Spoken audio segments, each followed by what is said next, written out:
இப்போ என்ன பர்பஸ்க்காக பிராய்லர் வந்து அதிகமாக பயன்படுத்துவாங்க? அதிகமாக வந்து மீட்டுக்காகவும் பயன்படுத்துகிறாங்க, எக்குக்காகவும் பயன்படுத்துகிறாங்க. இது 2 பர்பஸ்க்காக தான் அதிகமாக பயன்படுத்துகிறாங்க. எல்லாத்தையும் நான் சொந்தமாக பார்த்துக்கணும், தாராளமாக நீங்கள் இறங்கலாம். இது வந்து நல்ல தொழில் தான், நல்ல லாபம் தான் வரும். எந்த அளவுக்கு அதில் அமோனியம் ஸ்மெல் இல்லாமல் நம்ம பார்த்துக்கிறோமோ அந்த அளவுக்கு கோழியும் நல்லா இருக்கும், நம்மளும் நல்லா இருக்கலாம். ஸோ பஞ்சு என்பது வந்து பார்த்தீங்கன்னா இந்த கீழே போட்டிருக்க தேங்காய் நார் மாதிரி இருக்கு. தேங்காய் நார் தான். இதுதான் பஞ்சுன்னு சொல்லிட்டு இருக்கோம். ஆமாம், இதுதான் நம்ம பஞ்சுன்னு சொல்லிட்டு இருக்கோம்.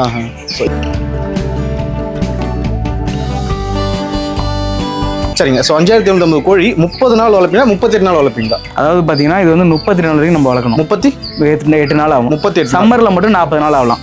சப்போஸ் வந்து நம்ம மழை டைம்லாம் 32 நாள்ல இந்த வெயிட் வந்துடும். பார்த்தீங்கன்னா கோழி வந்து தண்ணி வந்து 24 hours இருந்து தான் ஆகணும். கம்பல்சரி தண்ணி மட்டும் நம்ம எந்த காரணத்தை மட்டும் நிப்பாட்டக்கூடாது. தடுப்பூசின்னு பார்த்தீங்கன்னா கோழி இறங்கின 3ஆவது நாள் ஒரு வேக்சின் ஒன்று போடுவோம். அதுக்கப்புறம் பார்த்தீங்கன்னா 13ஆவது நாள் ஒரு வேக்சின் ஒன்று போடுவோம். லாஸ்ட்டாக வந்து 21 நாளில் ஒரு வேக்சின் ஒன்று போடுவோம். 3 டைப்பாக நம்ம வேக்சின் போடுவோம். இது எல்லாமே பார்த்தீங்கன்னா கோழியோட உயிரை காப்பாற்றுறதுக்காக மட்டுமே தவிர கோழிக்கு வந்து வெயிட் ஏற்றுறதுக்காக கிடையவே கிடையாது. ஸோ இப்போ இந்த பண்ணை வந்து கோழி பண்ணை அமைக்கிறதுக்கு வந்து என்ன மாதிரி இடங்கள் வேணும், கால சூழ்நிலைகள் வந்து எப்படி இருக்கும்? அதாவது பார்த்தீங்கன்னா கோழி பண்ணை வந்து நம்ம எல்லா இடத்துலையும் ஆரம்பிச்சிட முடியாது. முக்கியமாக வந்து கிழக்கு மேற்குல இருக்கணும். இது வந்து பார்த்தீங்கன்னா ஓப்பன் ஷெட், ஈ ஷெட்னு 2 வகையாக ஷெட் இருக்கு. நம்மளுக்கு பார்த்தீங்கன்னா ஓப்பன் ஷெட்.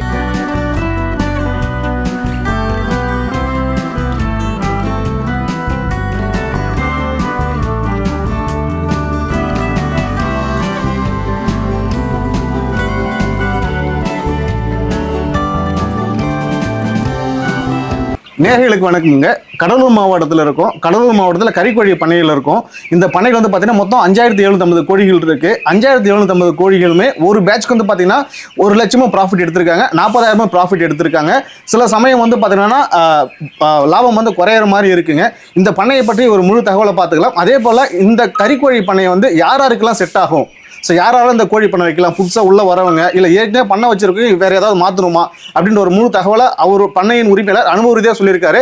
வீடியோ பிடிச்சிருந்தா லைக் பண்ணுங்கள், ஷேர் பண்ணுங்கள், மறக்காமல் சப்ஸ்கிரைப் பண்ணுங்கள். வாங்க வீடியோக்குள்ளே போகலாம்.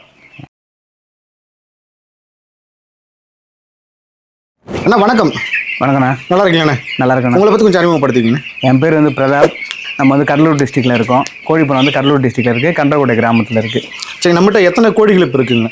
இது பார்த்தீங்கன்னா 5750 கோழி. என்ன வகையான கோழிங்க இவங்க? ஃபுல்லாகவே பிராய்லர் தான். பிராய்லர். ஆமாம். ஸோ என்ன பர்பஸ்க்காக பிராய்லர் வந்து அதிகமாக பயன்படுத்துவாங்க?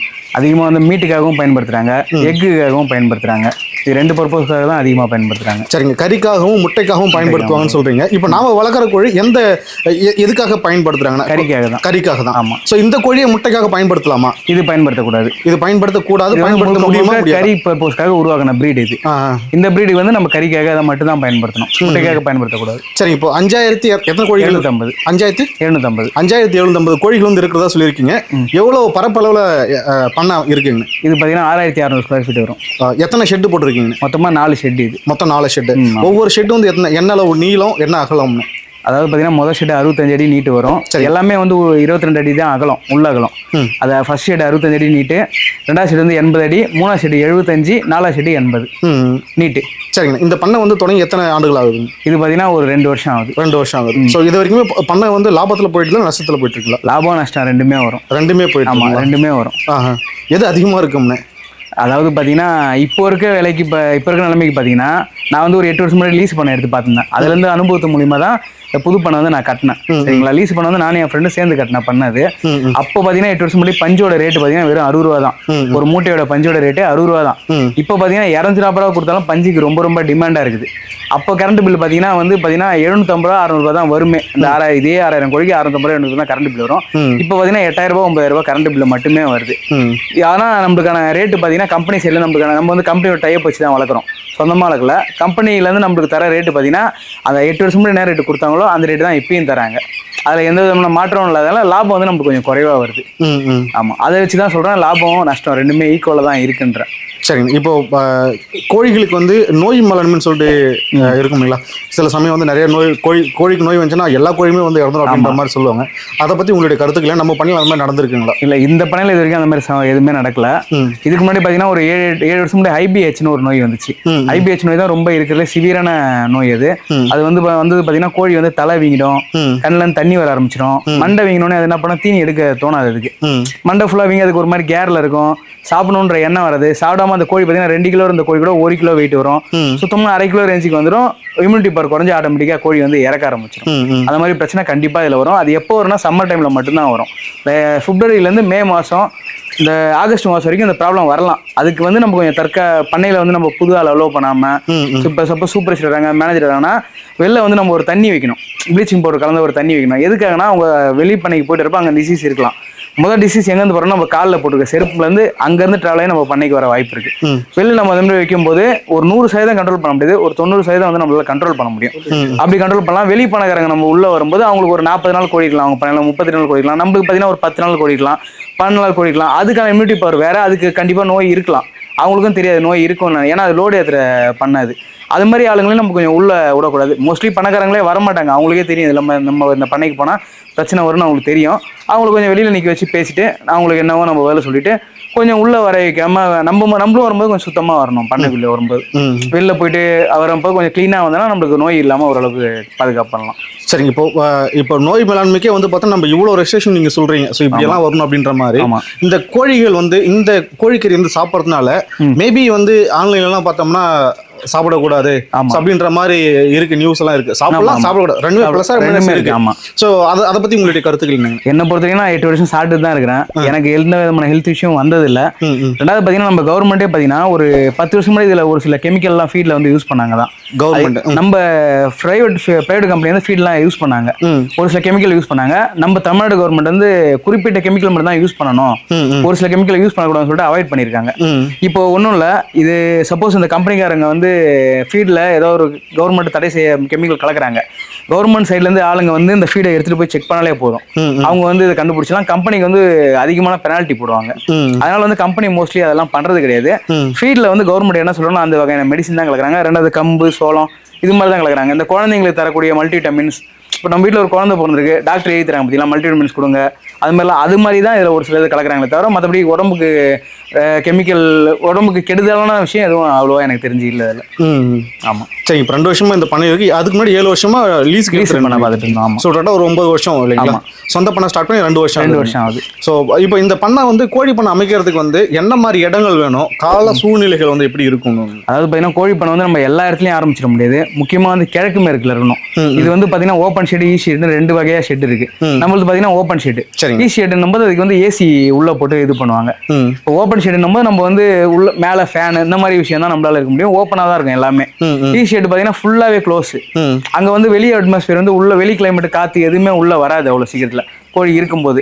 ஓகேங்களா? 2 வகையாக நம்ம வந்து கோழி வளர்க்குறோம். நம்ம ஓப்பன் ஷெட்டுக்கு பார்த்தீங்கன்னா கிழக்கு மேற்குல இடம் இருக்கணும். இந்த மேற்கு எந்த பக்கத்தில் இருக்கிற இடம் வந்து செட் ஆகாது. கிழக்கு மேற்குல இடம் இருக்கணும். அந்த கிழக்கு மேற்குல தான் நம்ம கோழி வளர்க்கணும். எதனாலனா இப்போ காலை வெயில் வருது, பாதி வெயில் தான் நம்ம உள்ள வரும், ஈவினிங் வெயிலும் பாதி வெயில் தான் உள்ள வரும். அதுவே நம்ம இந்த பக்கத்தில் ஆரம்பிக்கும் போது வெயில் அடிக்குதுன்னு வச்சுங்களேன், இப்போ மதிய வெயிலாம் பார்த்தீங்கன்னா பண்ண உள்ள எல்லா கோழிக்குமே வரும். அதனால வந்து அந்த மோஸ்ட்லி வந்து இந்த பக்கம் பண்ண போகிறத தவிர்ப்பாங்க. கிழக்கு மேற்குல தான் பண்ணை இருக்கணும். ஓகேங்களா? அது ஒரு மொதல் விஷயம். ரெண்டாவது விஷயம், கிராமத்துக்கும் நம்ம பண்ணைக்கும் பார்த்தீங்கன்னா 1 கிலோமீட்டர் லாங் இருக்கணும். நம்ம வந்து கிராமத்து பக்கத்துலேயே வந்து நம்ம பண்ண ஆரம்பிக்கக்கூடாது. ஏரிக்கரை ஓட்டில், விவசாய நில பகுதியில் அந்த மாதிரி இடத்துல நம்ம பண்ண ஆரம்பிக்கணும். ஃப்ளாட் இடத்துல நம்ம போயிட்டு பண்ண போட முடியாது. போட்டாலுமே நம்மளுக்கு வந்து கேஸ் போட்டுருவாங்க, ப்ராப்ளம் தான் நம்மளுக்கு. நம்மளோட சேஃப்டிக்கு வந்து நம்ம என்ன பண்ணோம்னா விவசாய நிலத்தை மட்டும்தான் பண்ணைக்கு வந்து சூஸ் பண்ணணும். கிழக்கு மேற்குல பண்ணை இருக்கணும். பண்ணை சுற்றிலும் வந்து பார்த்தீங்கன்னா மரத்தை கம்பல்சரி நட்டே ஆகணும். ஏன்னா வந்து வெய்ய டைமில் கோழி வளர்க்குறது ரொம்ப ரொம்ப கஷ்டம். ஏன் கஷ்டம்னா வெளில இந்த ஏப்ரல் மேலாம் பார்த்தீங்கன்னா காற்றே அசையாது. அப்படின்னும் போது அந்த வெயில் அடிக்கிற அந்த இது ஓடுல என்ன பண்ண ஹீட்டு ஃபுல்லாக உள்ளே வரும். அதை நம்ம அவாய்ட் பண்ணுறதுக்கு என்ன பண்ணலாம்னா மரம் வைக்கும்போது மரம் பண்ண ஓடு மேலே ஃபுல்லாக கவர் ஆகும்போது ஹீட்டு வந்து அப்பயும் வரும் தான். ஒரு 100% வரதை ஒரு 50% தடுக்கலாம், அவ்வளோதான். அது மூலிமா நம்ம கோழிக்கு ஏற்படுற பிரச்சனையை வந்து சரி பண்ண முடியும். அதனால அந்த மாதிரிலாம் கொஞ்சம் இருக்கணும் பண்ணையில். ரெண்டாவது இந்த ஸ்ப்ரிங்க்லர் பண்ணுவோம். இந்த மாதிரி ஓப்பன் ஷெட்டில் கம்பல்சரி மேலே வந்து ஸ்ப்ரிங்க்லர் இருக்கணும். ஏன் ஸ்ப்ரிங்க்லர் போடணும், ஒருவேளை கிளைமேட் ரொம்ப அதிகமாகுது, ஹீட் ரொம்ப அதிகமாகுதுன்னா நம்ம ஸ்ப்ரிங்க்லர் போட்டால் போதும். மேலே தண்ணி ஊற்றும் போது ஆட்டோமேட்டிக்காக அந்த ஓடுலாம் பார்த்தீங்கன்னா கூலிங் ஆகும். ஸ்ப்ரிங்க்லர் போட்டு கம்பல்சரி உள்ள ஃபேன் போடணும். ஏன் ஃபேன் போடணும், அந்த சில்னஸை வந்து ஃபேன் வந்து இழுத்து கொடுக்கும். ஓகேங்களா? இந்த மாதிரி விஷயம்லாம் பண்ணையில் வந்து அவசியம் இருந்தே ஆகணும். சரிங்க. இப்போ நம்ம பண்ணையில் இருக்கோம், சுத்தமாக வந்து அந்த கோழி பண்ணையோட ஸ்மெல்லே இல்லை. ஆமாம். என்ன காரணம், எப்படி மெயின்டைன் பண்ணுறீங்க? நம்ம ஒன்றும் இல்லை, இந்த பஞ்சு வந்து நம்ம கோழி இறங்கினாலேருந்து கோழி ஏற்றுறனாலையும் நம்ம ஒழுங்காக வந்து கிண்டி அதை வந்து பராமரிப்பு பண்ணோம். ஏன் அதை பராமரிப்பு பண்ணால் அதுலேருந்து தான் அமோனியா ஸ்மெல் வரும். அந்த அமோனியா ஸ்மெல் என்ன பண்ணும், நம்மளையும் அஃபெக்ட் பண்ணும், கோழியும் அஃபெக்ட் பண்ணும். 2 பேருக்குமே அது பிரச்சனை தான். அம்மோனியா வந்து எந்த அளவுக்கு அதில் அம்மோனியா ஸ்மெல் இல்லாமல் நம்ம பார்த்துக்கிறோமோ அந்த அளவுக்கு கோழியும் நல்லா இருக்கும், நம்மளும் நல்லா இருக்கலாம். ஸோ பஞ்சு என்பது வந்து பார்த்தீங்கன்னா இந்த கீழே போட்டிருக்க தேங்காய் நார் மாதிரி இருக்கு. ஆமாம், தேங்காய் நார் தான். இதுதான் பஞ்சுன்னு சொல்லிட்டு இருக்கோம். ஆமாம், இதுதான் நம்ம பஞ்சுன்னு சொல்லிட்டு இருக்கோம். ஸோ இது வந்து அடிக்கடி மாற்றுவீங்களா இல்லை எத்தனை நாளைக்கு ஒரு டைம்? இல்லை, ஒரு பேட்சுக்கு இப்போ நம்ம இதை போகிறோம்னா ஒரு கோழி ஏற்றுற வரைக்கும் இதுதான் இருக்கும். 38 நாள் 40 நாள் வரைக்கும் இதுதான் இருக்கும் நம்ம பண்ணையில். 38 40 நாள் ஒரு கோழியோட பேட்ச் இல்லைங்களா? அதிலே விற்பனை பண்ணிடுவீங்க. ஆமாம். சரி, இப்போ ஒரு பேட்ச் இப்போ வந்து 5750 கோழிகள் வந்து இருக்கிறதா சொல்லியிருந்தீங்க இல்லைங்களா? 5750 தானங்க? ஆமாம். சரிங்க. ஸோ 5750 கோழி 30 நாள் வளர்ப்பீங்களா 38 நாள் வளர்ப்பீங்களா? அதாவது பார்த்தீங்கன்னா இது வந்து 32 நாள் வரைக்கும் நம்ம வளர்க்கணும். 38 நாள் ஆகும். 38 சம்மரில் மட்டும் 40 நாள் ஆகலாம். சப்போஸ் வந்து நம்ம மழை டைம்லாம் 32 நாள்ல இந்த வெயிட் வந்துடும். கிளைமேட் கூலிங்காக இருக்கும்போது பார்த்தீங்கன்னா ஃபீட் வந்து அதிகமாக சாப்பிடும். ஃபீட் அதிகமாக சாப்பிடும்போது ஆட்டோமேட்டிக்காக வெயிட் கெயினும் அதிகமாக தான் இருக்கும். 32 நாள் வந்து 2200 2300 வரும். 35 நாளில் கூட வரலாம் ஒரு சில நேரத்தில். சரிங்க. என்னென்ன டைம்ல என்னென்ன கோழிகள் சேல்ஸ் ஆகும்? நம்ம பொதுவாக வந்து கறிக்கு அப்படின்னு சொல்றதுனால சிக்கன் 65க்கு ஒரு பதம் வேணும். ஆமா. அப்புறம் வந்து பார்த்தீங்கன்னா தந்தூரிக்கு ஒரு பதம் வேணும். ஆமா. அப்புறம் முழு கோழியே போடுவாங்களா? ஸோ அந்த மாதிரிலாம் சில கோழி அந்த சிக்கன்ல நிறைய வெரைட்டி கொடுக்குறாங்கல்ல. ஆமா. அதுக்கு ஏத்தாப்புல இந்த கோழிகள் வந்து வளர்ச்சி ஏதாவது தேவைப்படுதுங்களா? அதாவது பார்த்தீங்கன்னா இப்போ இது வந்து 3 வகையாக எடுப்பாங்க கடைக்காரங்க. சிக்கன் இப்போ தந்தூரிக்கு எடுக்கும்போது பார்த்தீங்கன்னா கோழியோட வெயிட் பார்த்தீங்கன்னா 1,400 1,600 கிலோ இருக்கணும்னு தான் நினைப்பாங்க. ஓகேங்களா? ரெண்டாவது வந்து மண்டி பிரியாணின்னு சொல்லிட்டு எடுப்பாங்க. அந்த மண்டி பிரியாணிக்கு 1,200 இருக்க கோழி தான் எடுப்பாங்க. அது ஒரு வகை. ரெண்டாவது பார்த்தீங்கன்னா நம்ம லோக்கல் கடையெல்லாம் பார்த்தீங்கன்னா இப்போ நம்மளுக்கு கறியா நம்ம வாங்கி சாப்பிட்றோம் பார்த்தீங்களா, அதெல்லாம் வந்து 2,200 கீழே இல்லாமல் இருக்கணும். லாஸ்ட்டாக 2 கிலோவாவது இருக்கணும். இந்த மாதிரி 3 வகையாக கோழி வந்து நம்மள்ட்ட இருந்து எடுப்பாங்க கம்பெனிக்காரங்க. சரிங்க. இப்போ நம்ம வீட்டில் வந்து நார்மலாக ஒரு ஞாயிற்றுக்கிழமை ஆச்சுன்னா கோழி கறி வாங்கிட்டு வந்து சமைப்போம். புதன்கிழமை ஆச்சுன்னா கோழி கறி வாங்கிட்டு வந்து சமைப்பாங்க இல்லையா? அது வந்து பார்த்தீங்கன்னா எந்த அளவு அந்த கோழி வந்து என்ன வெயிட் இருந்தால் டேஸ்ட் நல்ல சுவையை கொடுக்கும்? அதாவது பார்த்தீங்கன்னா டேஸ்ட்ன்றதை பொறுத்த வரைக்கும் பெரிய கோழியில் வந்து டேஸ்ட் ரொம்ப அதிகமாக இருக்காது. ஒரு 2,200 2,300 கோழியில் வந்து டேஸ்ட் வந்து கம்மியாக தான் இருக்கும் கொஞ்சம். ஏன்னா அந்த கோழி வந்து கொஞ்சம் முத்தன ஸ்டேஜில் தான் அது இருக்கும். ஒரு 1.5 கிலோ 1,700 இருக்கிற கோழியில் பார்த்தீங்கன்னா கறி சாஃப்டாக இருக்கும். நம்ம செய்யும் போது அந்த எக்ஸன்ஸ் ஃபுல்லாக உள்ளே இறங்கிருக்கும். நம்ம சாப்பிட்றதுக்கும் ரொம்ப சுவையாக இருக்கும். பட் ஆனால் நார்மலாக கிடைக்கிறது 2 கேஜி மினிமம் 2 கேஜி நம்ம இதில் கிடைச்சிட்டு இருக்கு. ஆமாம். சரிங்க. இப்போ இந்த கோழி வந்து எந்த நேரத்தில் வந்து தீவனங்கள் கொடுப்பீங்க? தண்ணி எப்படி இருக்கும்? அதெல்லாம் எப்படி கொடுத்துக்கிட்டு இருக்கீங்க? இப்போ பார்த்தீங்கன்னா கோழி தண்ணி வந்து 24 hours இருந்து தான் ஆகணும். கம்பல்சரி தண்ணி மட்டும் நம்ம எந்த காரணத்தை மட்டும் நிப்பாட்டக்கூடாது. சப்போஸ் வந்து இது மழை டைம்னா நம்ம கோழிக்கு வந்து ஃபீட் 24 hours நம்ம வைக்கலாம் டப்பால. சரிங்க. ஓகேங்களா? ப்ராப்ளம் இல்லை. 24 hours நம்ம லோட் பண்ணிட்டே இருக்கலாம். இப்போ காலையில நம்ம ஃபீட் போடுறோம்னா சம்மர்ல வந்து நம்ம காலையில போடக்கூடாது. சம்மர்ல வந்து பார்த்தீங்கன்னா 1 to 15 நாள் வரைக்கும் காலையில போடலாம். சப்போஸ் கோழி வந்து 1 கிலோ வெயிட்டை தாண்டுது அப்படின்னும் போது நம்ம வந்து பகல்ல கொடுக்குற தீவனத்தை வந்து குறைக்கணும். ஏன் குறைக்கணும்? தீவனத்துல வந்து ஹீட் அதிகமா இருக்கு. அந்த ஹீட் அதிகமா இருக்கு. ரெண்டாவது வந்து பாத்தீங்கன்னா பவுடர் டைப் பண்ணும்போது இந்த கோழிக்கு சாப்பிடும்போது இந்த தொண்டையில வந்து அருவிட்டு தான் உள்ள போகும். நம்மளே ஒரு மாவு பொருள் சாப்பிட்றோம், நம்மளுக்கு ஒரு தனி தாகம் இருக்காதுங்களா? அந்த மாதிரி தான் அதுக்கு தண்ணி தாகம் வந்து வெயிலில் பார்த்தீங்கன்னா வெயிலில் வர தண்ணி தாகமும் எடுக்கும். ரெண்டாவது அந்த ஃபீடு மூலியமா வர தண்ணி தாகமும் எடுக்கும். இதனால என்ன நம்ம தீனி வந்து சாப்பிடும்போது பகலில் சாப்பிடும்போது கோழி வந்து மாட்டாளி வந்து ரொம்ப அதிகமாக போகலாம். கோழி தீவனத்தில் ரெண்டாவது ஹீட் இருக்கனால அந்த ஹீட்டான பொருளை சாப்பிடும்போது சம்மரில் வந்து கிளைமேட்டோட ஹீட்டும் சேர்ந்து இருக்கும்போது அதோட தண்ணி ஒரு சில கோழி தண்ணி குடிக்காம இருக்கும். ஒரு சில காரணங்களால கோழி வந்து இறப்பு விகிதம் வந்து அதிகமாக இருக்கும். நம்ம 1 கிலோ கோழி வந்து தாண்டுதா சம்மரில் மட்டும் நம்ம என்ன பண்ணோம்னா கோழிக்கு வந்து ஈவினிங் ஃபீட் தான் கொடுக்கணும். ஒரு 4 மணிக்கு மேலே. சப்போஸ் கிளைமேட் நல்லா இருக்குன்னா 3 மணிக்கே கூட கொடுக்கலாம். கிளைமேட் ரொம்ப மோசமாக இருக்கணும் போது நம்ம 6 மணிக்கு தான் ஃபீட் கொடுக்கணும். ஆமாம். சரிங்கண்ணா. இப்போ தண்ணி வந்து வச்சிருக்கீங்களா? ஸோ எல்லா கோழி பண்ணையிலுமே வந்து பார்த்தீங்கன்னா இந்த மாதிரி ஒரு செட்டப் இருக்கு. ஸோ இப்படி தான் இருக்கணுங்களா? ஆமா, இது ஏன்னு பாத்தீங்கன்னா ஒரு 3 அடிக்கு ஒரு தண்ணி டப்பா இருக்கும். பாத்தீங்கன்னா இது ஒரு இங்க ஒண்ணு இருக்கு. இந்த செட்டப் தான் நம்ம வைக்கணும். ஒரு தண்ணி ஒரு தீவனம், ஆப்போசிட் சைடுல ஒரு தீவனம், இதுக்கு பேக்ல தண்ணி. ஏன் இந்த செட்டப் வைக்கிறோம்னா இப்ப கோழியே பாத்தீங்கன்னா இந்த மெத்தட்ல தான் சாப்பிடுன்ற மாதிரி அவங்க வந்து ஒரு புக் எல்லாம் ரெடி பண்ணி இதுக்கு ஒரு சில மெத்தட் அவங்க கொடுத்த மெத்தட் இது கம்பெனிக்காரங்க வந்து நம்மளுக்கான கொடுத்த மெத்தட் இது. இந்த மெத்தட்ல இருந்தா அந்த கோழி நல்லா சாப்பிடுன்ற மாதிரி அவங்களுக்கு ஒரு கணக்கு. இது வேற ஒண்ணும் இல்லை. அவங்க சொல்ற மெத்தட நம்ம ஃபாலோ பண்ணி அந்த மெத்தட்ல நம்ம வச்சிருக்கோம். சரிங்க. கோழி பண்ண புதுசாக தொடங்குறாங்கன்னா அவங்களும் இந்த மெத்தடில் தான் வச்சிருக்கணும். இப்போ நீங்கள் ஓன் ஃபார்ம் பண்ணும்போது அது உங்களோட விருப்பம், நீங்கள் எப்படி வேணா வச்சுக்கலாம். அதுவே ஒரு கம்பெனியோட நம்ம டைப் பண்ண போகிறோம் போது 3 அடிக்கு ஒரு தனி டப்பா இருக்கணும். தீவன டப்பா 3 அடிக்கு ஒரு தீவன டப்பா இருக்கணும் கம்பல்சரி. இந்த மெத்தடில் தான் இருக்கணும். அது இது பார்த்தீங்கன்னா ஆட்டோமேட்டிக் ட்ரிங்கரு. இதில் பார்த்தீங்கன்னா நம்ம 1 லிட்டர் அளவு தான் வர மாதிரி வச்சிருக்கோம். ஓகேங்களா? இதுதான் அட்ஜஸ்ட்மெண்ட். 1 லிட்டர் அளவு நம்ம வர மாதிரி வச்சிருக்கனால தண்ணி வந்து மோஸ்ட்லி வந்து கோழி ஒரு 10 கோழி சேர்ந்து குடிக்கும்போது அந்த 1 லிட்டர்ன்றது 900 ml ஆகுதுன்னா திரும்ப அந்த 100 ml ஃபில் பண்ணுறதுக்காக தான் தண்ணி வரும். அந்த 1 லிட்டர்ன்றது தண்ணி வந்து தாண்டாது. அது இது வந்து ஆட்டோமேட்டிக் ட்ரிங்கர். ஃபீடரும் அப்படிதான். இது வந்து ஆட்டோமேட்டிக் ஃபீடர், 8 kg ஃபீடர். சரிங்க. நீங்க இப்போ ஃபீடு போடுறீங்க சாப்பிட ஆட்டோமேட்டிக்கா ஃபீடு வந்து தானா கீழே இறங்கிட்டு இருக்கும். ஆமா. சரிங்க. ஸோ இப்படி தான் இருக்கும் இல்லைங்களா? ஆமா. ஆனால் இப்போ புதுசாக பண்ண தொடங்குறவங்களுக்கு வந்து பார்த்தீங்கன்னா இந்த வேக்சின் பற்றி நிறைய டவுட் இருக்கும், நிறைய வந்து பயமும் இருக்கும். ஸோ எந்தெந்த டைமில் வந்து பார்த்தீங்கன்னா என்னென்ன மாதிரியான வேக்சின் போடணும்? மருந்து கண்டிப்பாக அவசியமா கோழிகளுக்கு? கம்பல்சரி அவசியம் தான். ஏன் அது அவசியம் சொல்கிறேன்னா இப்போ நம்ம வீட்டில் ஒரு குழந்தை பிறகு பிறந்தோடனே நம்ம போலி தடுப்பு சொட்டு மருந்து போடுறோம், அம்மா ஊசி போடுறோம். அதே சேம் மெத்தட் தான் நம்ம கோழிக்கும் போடுறது. அந்த ஊசியும் ஒரு சில வதந்திலாம் போயிட்டுருக்கு, இவங்க போடுற ஊசி மூலியமாக தான் அந்த வெயிட் ஏறுது, அந்த மாதிரிலாம் போயிட்டுருக்கு. அந்த மாதிரிலாம் எதுவுமே கிடையாது. எனக்கு தெரிஞ்சு, ஏன்னா நானும் படிச்சிருக்கேன், அதை பற்றி நம்மளுக்கு ஓரளவுக்கு நெட்டில் போட்டது தெரியும் பார்த்தீங்களா, இந்த இன்ஜெக்ஷன் நம்ம எதுக்காக யூஸ் பண்ணுறோம்னு சொல்லிட்டு. இதில் வந்து ஜெண்டாமைசின் ஒரு இன்ஜெக்ஷன் யூஸ் பண்ணுவாங்க. அந்த ஜெண்டாமைசின் எதுக்குன்னா, கோழிக்கு இது வந்து சளி தொந்தரவு இருக்கக்கூடாது, மற்றபடி இந்த கழிச்சல் பிரச்சனை அந்த மாதிரி ப்ராப்ளம்லாம் இருக்கக்கூடாதுன்றதுக்காக அந்த வரக்கூடாதுன்றதுக்காகவும் யூஸ் பண்ணுவோம், வந்த பிறகும் யூஸ் பண்ணுவோம். 2 வகையாக யூஸ் பண்ணுறது. தடுப்பூசின்னு பார்த்தீங்கன்னா, கோழி இறங்கின 3ஆவது நாள் ஒரு வேக்சின் ஒன்று போடுவோம். அதுக்கப்புறம் பார்த்தீங்கன்னா 13ஆவது நாள் ஒரு வேக்சின் ஒன்று போடுவோம். லாஸ்ட்டாக வந்து 21 நாளில் ஒரு வேக்சின் ஒன்று போடுவோம். 3 டைப்பாக நம்ம வேக்சின் போடுவோம். இது எல்லாமே பார்த்தீங்கன்னா கோழியோட உயிரை காப்பாற்றுறதுக்காக மட்டுமே தவிர கோழிக்கு வந்து வெயிட் ஏற்றுறதுக்காக கிடையவே கிடையாது. ஓகேங்களா? இந்த மாதிரி 3 வகையாக நம்ம வேக்சின் பண்ணுறோம். ஸோ அந்த மருந்து வந்து பார்த்தீங்கன்னா மனிதர்கள் சாப்பிடும்போது அந்த கோழியை வந்து கறியாக சாப்பிடும்போது ஏதாவது சைட் எஃபெக்ட் ஏதாவது வரும்? இல்லை, அந்த மாதிரி எதுவுமே வராது. ஏன்னா ரிசர்ச் பண்ண வரைக்குமே அந்த மாதிரி இது வரைக்கும் எந்த விதமான ப்ராப்ளமும் வரலன்னு தான் சொல்லியிருக்காங்க. சப்போஸ் அதில் ப்ராப்ளம் வருதுன்னும் போது, இப்போ ஃபீல்டில் எப்படி ஒரு சில கெமிக்கல் நம்ம கலக்கக்கூடாதுன்னு கவர்மெண்ட் சொல்லியிருக்கு, அதே மாதிரி அதில் வந்து ஏதாவது ப்ராப்ளம் வருது, இன்கேஸ் ஃபியூச்சரில் ஏதாவது ப்ராப்ளம் வருதுன்னா அதை அவாய்ட் பண்ண வாய்ப்பு இருக்குது. ஏன்னா இப்போ இந்த மாதிரி வந்து இது நம்ம கிராமத்தில் பொதுவாக வந்து பார்த்தீங்கன்னா பண்ணக்கோழி, பாராம் கோழி அப்படின்ற மாதிரி ஒரு பேர் சொல்லுவாங்க இல்லைங்களா? ஸோ இந்த கோழி வந்து சாப்பிடும்போது பெண்கள் வந்து சீக்கிரமா வந்து ஏஜ் அட்டன் பண்ணிடுறாங்க அப்படின்ற மாதிரி சொல்றாங்க. ஸோ அது எப்படின்னு அதை பத்தி உங்களுடைய என்ன பொறுத்த வரைக்கும் நான் என்ன சொல்றேன், அதை நான் எப்படி பார்க்கறேன்னா, நான் கம்பெனிக்கும் சப்போர்ட் பண்ணல, எதுக்கும் சப்போர்ட் பண்ணல, நான் ஒரு பொதுவாக பார்க்குறேன். அதாவது பார்த்தீங்கன்னா நம்ம தமிழ்நாட்டிலையும் பார்த்தீங்கன்னா நிறைய பியூர் வெஜிடேரியன் நிறைய பேர் இருக்காங்க. அவங்க வீட்லையும் பார்த்தீங்கன்னா பொண்ணுங்க இருக்காங்க. அவங்க வந்து பார்த்தீங்கன்னா 5ஆவது படிக்கும்போது 6ஆவது படிக்கும்போது அவங்களும் வயசுக்கு வராங்க தான். நான்வெஜ் சாப்பிட்ற வீட்லையும் 5ஆவது படிக்கும்போது 6ஆவது படிக்கும்போது வயசுக்கு வராங்க தான். இப்போ பிராய்லர் கோழி வந்து பார்த்தீங்கன்னா வெஜிடேரியன் வீட்டில் சாப்பிட்றது கிடையாது, நான் வெஜிடேரியன் வீட்டில் சாப்பிட்றாங்க. இதனால தான் வருதுன்னு சொல்கிறது வந்து கண்டிப்பாக ஏற்றுக்க முடியாத ஒன்று தான். இதுதான் அது காரணம் வயசுக்கு வர்றதுக்கு, அதெல்லாம் வந்து ஏற்றுக்க முடியாத ஒன்று. சரிங்களா? இப்போ நம்ம பண்ணை பராமரிப்பு அப்படின்னு சொல்லிட்டு வந்துருவோம். பண்ணை வந்து நம்ம ஏற்கனவே வந்து சொல்லிட்டீங்க, தட்பவெப்பநிலை பற்றி பேசணும் நீங்கள் சொல்லிட்டீங்க. இப்போ ஒவ்வொரு ஷெட்டுக்கு வந்து பார்த்தீங்கன்னா இடைவெளி பற்றி நீங்கள் ஆல்மோஸ்ட் சொல்லிட்டீங்கன்னு நினைக்கிறேன் இல்லைங்களா? இல்லை, கண்டிப்பாக இடைவெளி பார்த்தீங்கன்னா நம்ம சொல்லலை. 40லேருந்து 50 அடி வந்து இடைவெளி இருக்கணும் ஒவ்வொரு ஷெட்டுக்கு. நம்ம மொத்தம் 4 ஷெட் இருக்குன்னு நினைக்கிறேன். 4 ஷெட் இருக்கு. 4 ஷெட் 40லேருந்து 50 அடி. 40லேருந்து 50 அடி வந்து இடைவெளி இருக்கணும். ஆமா. சரிங்க. இப்போ ஒரு 32லேருந்து 38 நாள்ல வந்து நீங்க இந்த கோழிகள் வந்து ஏத்திடுவீங்க, சேல்ஸ் விற்பனைக்கு ஆயிடும்னு சொல்றீங்க. அப்போ ஒரு வருஷத்துக்கு எத்தனை பேட்ச் வந்து இந்த மாதிரி சேல்ஸ் பண்ணுவீங்க? ஒரு வருஷத்துக்கு பார்த்தீங்கன்னா 6 பேட்ச் நம்மளால இறக்க முடியுது. அதுவே நம்ம தமிழ்நாட்டிலே பார்த்தீங்கன்னா ஒரு சில ஏரியாவில் வந்து எல்லாராலையும் 6 பேட்ச் இறக்க முடியல. ஏன் இறக்க முடியலன்னா, அவங்க ஏரியாவில் வந்து கம்பெனிங்க வந்து கம்மியாக இருக்கு.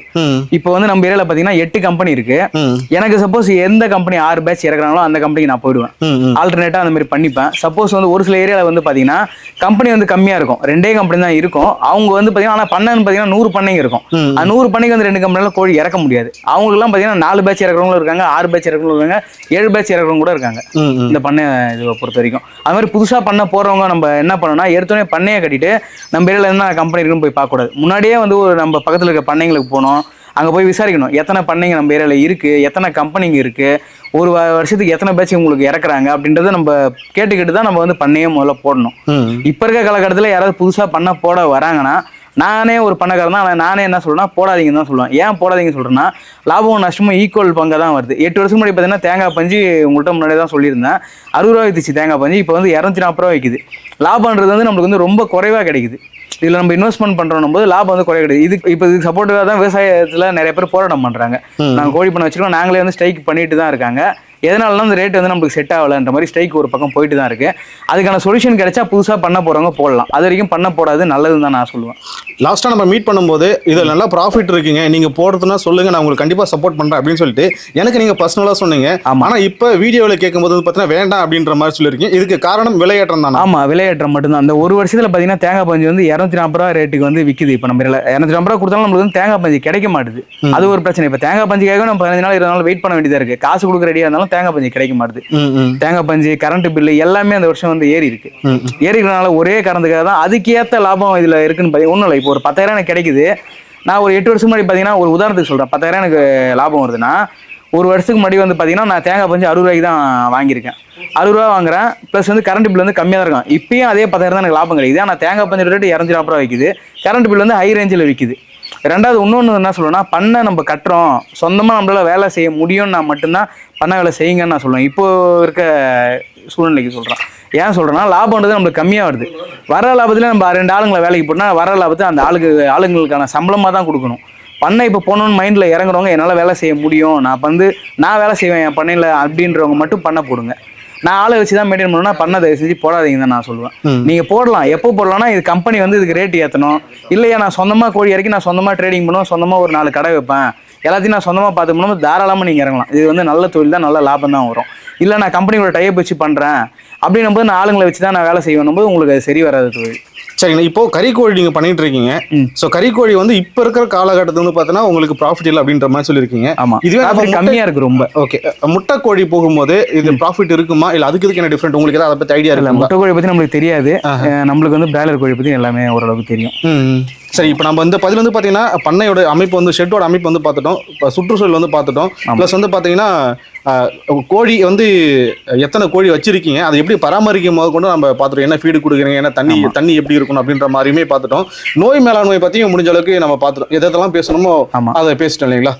அதை தாண்டி வந்து இந்த ஒரு ஷெட்டில் வந்து இந்த ஒரு ஷெட்டு எடுத்துக்கோங்க, இந்த ஒரு ஷெட்டில் வந்து எவ்வளோ நீளம் அப்படின்னு சொல்லிட்டு எவ்வளோ ஆகும்னு சொல்லிட்டு இந்த ஒரு ஷெட்டில் வந்து எத்தனை கோழிஞ்சு விட்டுருக்கீங்க, ஏதாவது 4 ஷெட் இருக்கு, 4 பார்ஷியல் பிரிச்சிருக்கீங்க, ஒவ்வொரு ஷெட்டில் வந்து எத்தனை கோழிகள் இருக்கு அப்படின்னு தெளிவாக சொல்ல முடியுமா? இப்போ பார்த்தீங்கன்னா கம்பெனியில் வந்து 2 விதமாக கோழி எடுக்கிறாங்க. எப்படின்னா 1.2க்கு 1.3 அது மாதிரி வந்து 2 விதமாக கோழி எடுக்கிறாங்க. இப்போ வந்து பார்த்தீங்கன்னா ஒன்றும் இல்லை, இப்போ இந்த ஷெட் வந்து 80 அடி நீட்டு வச்சுங்க, உள்ள அகலம் வந்து 22 அடி அகலம் வச்சுங்க.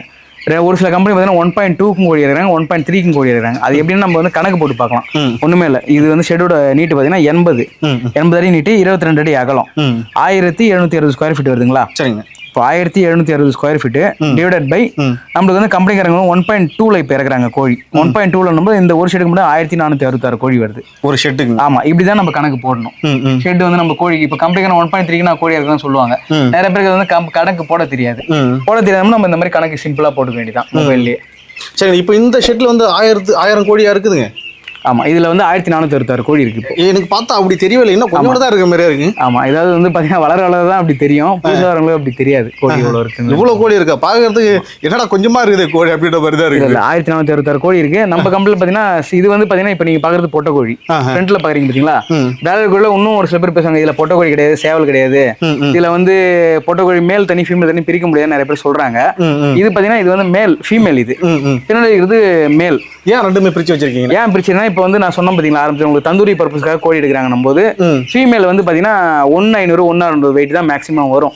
அதாவது ஃபீமேல் கறி வந்து சாஃப்டாவும் இருக்கும் சாப்பிட்றதுக்கு. அதனால வந்து மோஸ்ட்லி வந்து இதுதான் வந்து தந்தூரிக்கு எடுப்பாங்க, ஃபீமேல் தான் தந்தூரிக்கு எடுப்பாங்க. ஓகே, நம்ம சாப்பிட்ற மீட் பர்பஸ்க்கு அங்க இருக்க சேவல் எடுப்பாங்க. ஆமா, சரி. இப்போ இது ரெண்டுத்துமே ப்ரீடிங் பண்ணி முட்டை எடுக்க முடியுமா? இல்ல, எடுக்க முடியாது. இது வந்து ஆமா, இது வந்து பாத்தீங்கன்னா நம்ம சிக்கன் பர்பஸ், அதான் மீட் பர்பஸ்க்காக யூஸ் பண்றது. இதுக்கான மதர் பீடு ஃபாதர் பீடு தனியா இருப்பாங்க. அவங்க எல்லாம் பாத்தீங்கன்னா 6 கிலோல இருந்து 7 கிலோ வரைக்குமே இருக்கும் ஒரு கோழியே. அதுல இருந்து முட்டையை எடுத்து நம்மளுக்கு அதுல இருந்து ஹேச்சரி பண்ணி வர்ற இதுதான் இது, கோழி குஞ்சு தான் இது. சரிங்க, இப்போ ஜஸ்ட் ஒரு கால்குலேஷன், லாபம் கம்மி ப்ராஃபிட் கம்மி தான் அப்படின்ற மாதிரி சொல்லிட்டீங்க. ஆமா, ஒரு பேட்ச் சேல்ஸ் பண்ணா இந்த விலை ஏற்றத்துக்கு முன்னாடி உங்களுக்கு எவ்வளவு ப்ராஃபிட் வரும், இப்போ விலை ஏற்றத்துக்கு அப்புறம் உங்களுக்கு எவ்வளவு ப்ராஃபிட் வரும்னு சொல்லிட்டு சொல்ல முடியுமா? இப்போ என்னோட பணம் பாத்தீங்கன்னா நான் வந்து 1 லட்ச ரூபா சம்பாதிச்சிருக்கேன், 80,000 சம்பாதிச்சிருக்கேன், 42,000 சம்பாதிச்சிருக்கேன் 32 நாள்ல. ஆமா, 38 நாள் 32 நாள் நம்ம கம்பல்சரி சொல்ல முடியாது. நம்ம 32 நாள்ன்றது நம்ம மழை டைம்ல மட்டும்தான் 32 நாள் கோழி வந்து 2 கிலோ 2,200 வெயிட் வரும். ஏன்னா கிளைமேட் வந்து கூலிங்கா இருக்கனால இந்த கோழிக்கு எந்த அளவுக்கு கிளைமேட் கூலிங்கா இருக்கோ அந்த அளவுக்கு வெயிட் வரும். வெயில் வந்து அந்த கோழி வந்து தாங்காது. அதனாலதான் சம்மர்ல வந்து கண்டிப்பா 40 நாள் 38 நாள் 40 நாள் ஆகலாம். ஒரு சில கம்பெனில 45 நாள் கூட ஆகுறாங்க வெயிட் வரலன்றதுக்காக. ஆனா இது வந்து 32 நாள்ல வந்து நம்ம எல்லா டைமும் 32 நாள்ல கோழி வளர்க்க முடியாது. சம்மரை தவிர மற்ற டைம்ல கூலிங்கா இருக்க டைம்ல 32 நாள்ல கோழி வெயிட் வந்துடும். 32 நாள்ல இருந்து 30 நாள்ல கூட வரலாம், ஒரு 2 நாள் முன்ன பின்ன வரலாம், அவ்வளவுதான். சரிங்கண்ணா. ஏன்னா இப்போ நிறைய பண்ணைகள் வந்து பாத்தீங்கன்னா நாய் கீரிப்பிள்ளை அந்த தொந்தரவுலாம் இருக்கும் இல்லைங்களா, அதெல்லாம் எப்படி இப்போ நீங்க மேனேஜ் பண்றீங்க? அதாவது பார்த்தீங்கன்னா ஒன்றும் இல்லை, இப்போ பண்ணை வந்து பார்த்தீங்கன்னா நம்மளோட தவறு தான் அது காரணம்னு நான் சொல்லுவேன். சப்போஸ் நம்ம எங்கேயோ வெளில போகிறோம், கேட்டு திறந்து விட்டு போயிட்டுனா கண்டிப்பாக அது வழியாக உள்ள நாய்கள் வரலாம். ரெண்டாவது வந்து நம்ம ஒரு பேட்ச் பண்ண கோழி ஏற்றுறோமா, ஏற்றும் போதும் சரி இறக்கும் போதும் சரி வலை ஏதாவது டேமேஜ் இருக்கான்னு பார்க்கணும். அடியில் வந்து நம்ம பின்னாடி பார்த்தீங்கன்னா வலையில வந்து நம்ம ஆணி அடிச்சு தான் வச்சிருப்போம். ஒரு சில நேரத்தில் ஆணி வந்து தானா பிடிக்கலாம், அது வழியாக கிரிப்பில் வர வாய்ப்பு இருக்கு. அது மாதிரி ஒரு சில விஷயம்லாம் என் பண்ணலே நடந்திருக்கு. அது வந்து நடக்கிறது நம்மளோட கேர்லெஸ் தான், வேற ஒன்றும் இல்லை. தானாலாம் உள்ள வராது, ஏன்னா நம்ம வந்து உள்ள வரக்கூடாதுன்றதால தான் பண்ண அந்த அளவுக்கு நம்ம கட்டியிருக்கோம். மோஸ்ட்லி வந்து அந்த ப்ராப்ளம் இருக்காது. அப்படி வருதுன்னா நம்ம கொஞ்சம் சேஃப்டியா இருந்துக்கணும், நம்ம கொஞ்சம் தெளிவாக பார்த்துக்கணும். ஒவ்வொரு டைமும் கோழி இறக்குறப்பையும் பார்த்துக்கணும், கோழி ஏற்றுறப்பையும் பார்த்துக்கணும் ஏதாவது இருக்கான்னு. சரி, இந்த சைடில் வந்து பார்த்தீங்கன்னா தார்பால் கட்டி வச்சிருக்கீங்களா? ஆமா. ஸோ இது என்ன பர்பஸ்க்காக கட்டியிருக்கீங்க? தார்பாய் பார்த்தீங்கன்னா அவுட்டர் தார்பாய் பார்த்தீங்கன்னா மழை பெய்யுது, ம் ஏதோ அந்த இப்போ கோழி வந்து பார்த்தீங்கன்னா முத நாள் கோழி இருக்குன்னு வச்சிங்களேன், நம்ம வந்து வெளி காத்துலாம் உள்ள வரக்கூடாது. ஏன்னா அதுக்கு வந்து ஹீட் தேவை. இதுக்கெல்லாம் பார்த்தீங்கன்னா மதர் கிடையாது. இப்போ நம்ம வீட்டு ஒரு நாட்டு கோழி இருக்கு, அதுக்கு அதோட அம்மா இருக்கும், அது வந்து தொகையில வந்து கோழி குஞ்சு வச்சுக்கிறனால அதுக்கு வந்து ஹீட் வந்து கிடைக்கும். நம்ம வந்து இந்த கோழிக்கு வந்து ஹீட் கிடையாது, அம்மாவும் கிடையாது.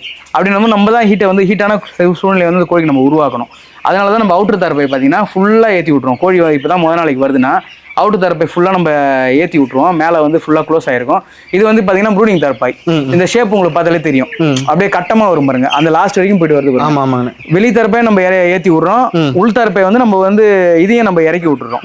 ஓகேங்களா? இறக்கி விடும்போது நம்மளால எந்த அளவுக்கு டெம்பரேச்சர் மெயின்டைன் பண்ண முடியுமோ அந்த அளவுக்கு டெம்பரேச்சர் நம்மளால மெயின்டைன் பண்ண முடியும். ரெண்டாவது வந்து இந்த டெம்பரேச்சர் தாண்டி நம்ம வந்து பானையில வந்து நிலக்கரி போட்டு ஹீட் வைக்கணும். அதுங்களுக்கு ஹீட் வைக்கும்போது இப்போ வந்து ஒரு ப்ரூடிங்கும் பார்த்தீங்கன்னா 2 பானை நான் வைப்பேன். அது வந்து மழை டைம்ல வைப்பேன். அதுவே நம்ம சம்மர் போது ஒரு பானை வச்சுக்கலாம். ஓகேங்களா? வச்சுக்கும் போது அதுக்கான ஹீட் வந்து அந்த பானை மூலியமா அதுங்களுக்கு வந்து கிடைக்கும். அவ்வளவுதான். சரிங்க சரிங்க. இப்போ புதுசாக ஸ்டார்ட் பண்ணுறோம். இப்போ பண்ணை வந்து விலைவாசி அதிகமாக இருக்கிறதுனால வேண்டாம் அப்படின்ற மாதிரி ஆமாம். இதுக்கு நிகராக கம்பெனிக்காரங்க நம்மளுக்கு வந்து காசு தராங்க, நம்ம ஆரம்பிக்கலாம், தப்பு இல்லை. இதுக்கு நிகராக நம்மளுக்கு வந்து அங்கே லாபம் இல்லை. அதனால வந்து நான் வேணாம்னு சொல்லுவேன். அதுவே நான் வந்து கடை வைக்க போகிறேன், சொந்தமாக கடை வச்சு நானே வளர்க்க போகிறேன், நானே வந்து என்னோட கடையில் ஓனா சேல்ஸ் பண்ணிப்பேன் அப்படின்றவங்களுக்கு கண்டிப்பாக இது லாபம் தான். அவங்க வளர்க்கலாம். நான் கம்பெனிக்காரங்க டைப் வச்சு வளர்க்க போகிறோம் போது கொஞ்சம் யோசிச்சு பார்த்து தான் வரணும் இந்த ஃபீல்டில். ஸோ ஆல்மோஸ்ட் இது சொல்லிக்கிற அளவுக்கு வந்து இப்போதைக்கு ப்ராஃபிட் இல்லை, பட் ஆல்மோஸ்ட் இது ப்ராஃபிட். ஃபியூச்சரில் ப்ராஃபிட் வரலாம். அவங்க ஓரளவுக்கு இந்த ரேட்லாம் ஏறிச்சுன்னு கம்பெனிக்காரங்களுக்கு தெரிஞ்சு அவங்க அது விஷயமா தான் ஸ்ட்ரைக் இப்போ போயிட்டு இருக்கு. பணக்காரங்க ஒரு சில பேர் ஸ்ட்ரைக் பண்ணிட்டு இருக்காங்க. ஸ்ட்ரைக் வந்து பார்த்தீங்கன்னா எலெக்ஷன் காரணமாக வந்து நிப்பாட்டி வச்சிருக்கோம், தற்சமயத்துக்கு நிப்பாட்டி வச்சிருக்காங்க. ஸ்ட்ரைக்கு மீண்டும் தொடரும் போது இல்லை கம்பெனிக்காரங்களே வந்து பாவம் பணக்காரங்க கஷ்டப்படுறாங்க அப்படின்னு அவங்களே ரேட் ஏற்றினாலும் நம்மளுக்கு வந்து புதுசாக கட்டுறவங்க கட்டலாம். ஆனால் நம்ம எல்லாமே விசாரிச்சு பார்த்துட்டு தான் கட்டணும். எடுத்தவங்க ஒருத்தர் நம்ம ஊரில் 4 பண்ணை வருது, நம்மளும் 5வது பண்ணை போட்டுடலான்னு போட்டுறக்கூடாது. யோசிச்சு பார்த்து தான் பண்ணணும். சரிங்க. ஆனால் இப்போ கோழி பண்ணைக்கு வந்து பார்த்தீங்கன்னா டேரெக்டாக பண்ணைக்குள்ளே வந்து கோழி மேலே தண்ணி தெளிக்கிற மாதிரி இருக்கக்கூடாதுங்களா? இப்போ நீங்கள் வச்சிருக்கிற மாதிரி ஷெட்டு மேலே தான் தண்ணி தெளிக்கணுமா எப்படின்னு? அதாவது கோழி மேலே தண்ணி தெளிக்கணும்னு நம்ம வைக்கலாம். அதில் நிறைய டிஸ்அட்வான்டேஜ் வருது. என்னென்னு பார்த்தீங்கன்னா அந்த ஃபாகர் நம்ம யூஸ் பண்ணும்போது பார்த்தீங்கன்னா கோழி மேலே தண்ணி அடிக்குதுன்னு நம்ம சொல்கிறோம் பார்த்தீங்களா, கோழி மேலேயும் தண்ணி அடிக்குது, கீழே இருக்க பஞ்சு பார்த்தீங்கன்னா ரொம்ப ஈரமாயிடுது. பஞ்சு ஈரமான என்ன பண்ணுது, ஆட்டோமேட்டிக்காக அம்மோனியா ஸ்மெல் வருது. கோழி வந்து நம்ம ஹீட்ல இருந்து காப்பாற்றினாலும் அந்த அம்மோனியா ஸ்மெல்னால கோழி வந்து கொஞ்சம் அஃபெக்ட் ஆகுதுன்னு வச்சுக்கலாம். அந்த ஒரு காரணத்தால தான் நம்ம வந்து மேலே ஸ்ப்ரிங்க்லர் வச்சிருக்கோம் பண்ணைக்கு மேலே. ஸ்ப்ரிங்க்லர் வந்து இது எல்லா கிளைமேட்டுக்கும் ஓடாது, சம்மர்ல மட்டும் இதை நம்ம யூஸ் பண்ணிக்க வேண்டியதான். சம்மர்ல மட்டும் ஓடும். ஆமா, ஸ்ப்ரிங்க்லர் இப்போ நம்ம போறோம்னா உள்ள வந்து ஃபேனை கம்பல்சரி போடணும். அப்பதான் அந்த ஹீட்டை ரெடியூஸ் பண்ணி உள்ள கூலிங்கான காத்து வந்து கோழிங்களுக்கு கிடைக்கும். ஓகே. ஒரு நாளைக்கு எத்தனை மணி நேரம் இந்த மாதிரி போடுவீங்கன்னா? இந்த மாதிரி அதாவது பார்த்தீங்கன்னா நேரம் கணக்கு கிடையாது. இப்போ வெயில் ரொம்ப அதிகமா இருக்கு அப்படின்னும் போது பார்த்தீங்கன்னா காலைல நம்ம 8 மணிக்கு போட ஆரம்பிச்சுன்னா ஒரு 1/2 hour ஓடும், திரும்ப ஒரு 1 hour ரெஸ்ட் எடுக்கும்.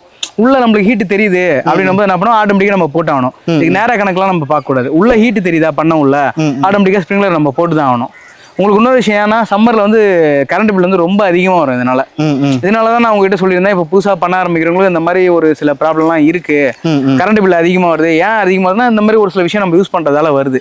அதுக்காக தான் வந்து புதுசாக ஆரம்பிக்கிறவங்க கொஞ்சம் அந்த ஏரியாவில் இருக்க கோழி பண்ணையோட லாபம் என்ன ஏற்கனவே பண்ண வச்சிருவாங்க பார்த்தீங்களா, அவங்ககிட்ட ஒரு வார்த்தை கேளுங்க. இப்போ நம்ம கடலூர் ஏரியாவில் இருக்கோம், நம்ம கடலூரை பற்றி பேசுகிறோம். இதுவே வந்து ஒரு தூத்துக்குடியில் இருக்கவங்களோ ஒரு வேற ஏரியா இருக்கவங்களோ இந்த வீடியோ பார்க்குறவங்க என்ன நினைப்பாங்கன்னா, எங்கள் ஏரியாவில் இது இவர் சொல்கிறதுக்கும் நம்மளுக்கும் வித்தியாசம் அதிகமாக இருக்குன்னு பார்ப்பாங்க. அதனால் புதுசாக ஆரம்பிக்க போகிறவங்க அவங்க ஏரியாவில் எத்தனை கம்பெனி இருக்குது, என்ன ரேட் நம்மளுக்கு தராங்க ஒரு கிலோவுக்கு வளர்த்து கொடுத்தா அப்படின்றது தெரிஞ்சுக்கிட்டு பண்ண போடுங்க. அப்படின்னா மட்டும் தான் உங்களுக்கு வந்து நல்லது. நம்ம எல்லாரும் போட்டாங்க நம்மளும் போட்டோன்னு போட்டுறாதீங்க தயவு செஞ்சு. சரிங்கண்ணா. ஓகே. இந்த பதில் வந்து பார்த்தீங்கன்னா முழு தகவல் பார்த்துருக்கோம். ரொம்ப நன்றிங்கண்ணா. ஓகேண்ணா.